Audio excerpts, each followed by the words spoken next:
பிரியமானவர்களே, இன்று நாங்கள் பொது காலத்தில் 12ஆம் வாரத்திலே இன்று சனிக்கிழமைக்கு கால் பதிக்கின்றோம். இந்த நாளிலே தேவ அன்னையுடைய இருதய மங்கள் திருவிழாவை நாங்கள் இந்த நாளிலே கொண்டாடி கொண்டிருக்கின்றோம்.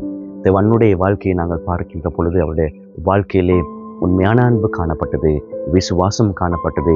இறைவனுடைய திட்டத்தினை தன்னுடைய வாழ்க்கையிலே இடம்பெறுவதற்கு தன்னை முழுமையாக ஒப்பு கொடுத்த அன்னையுடைய இருதயம் மிகவும் அழகான, மிகவும் பொறுமையுள்ள, அமைதியுள்ள, அந்த அன்பினை முழுமையாக பெற்றுக்கொள்ளக்கூடிய இருதயத்தை இறைவன் தேவ அன்னைக்கு கொடுத்திருந்தார்.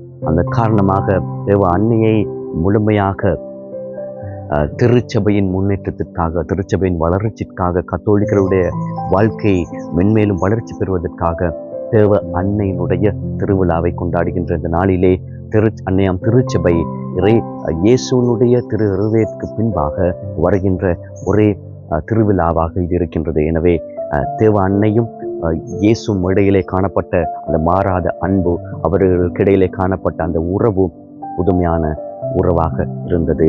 அந்த உறவினை கட்டியெழுப்பதற்கு தேவ அன்னை தன்னுடைய வாழ்க்கையிலே முழு திட்டத்தினையும் செயற்படுத்துவதற்கு தன்னை முழுமையாக ஒப்பு கொடுத்த, இடம் கொடுத்த அன்னையின் திருவிழாவை கொண்டாடுகின்ற நாளிலே நாங்கள் யோசித்து பார்ப்போம், நாங்கள் எண்ணி பார்ப்போம். நான் தேவ அன்னையோடு இருக்கின்ற பொழுது நான் யாரோடு இருக்கின்றேன்? இயேசுவோடு இருக்கின்றேன். தேவ அன்னையை நாடுகின்ற பொழுது நான் இயேசுவை நாடுகின்றேன். தேவ அன்னை என்னுடைய வாழ்க்கையிலே வருகின்ற பொழுது இயேசு என்னுடைய வாழ்க்கைக்கு வருகின்றார் என்ற அந்த உண்மையினை, அந்த அன்பினை நாங்கள் புரிந்து கொண்டு வாழ்வதற்கு இந்த நாளில் நாங்கள் முயற்சி செய்வோமாக.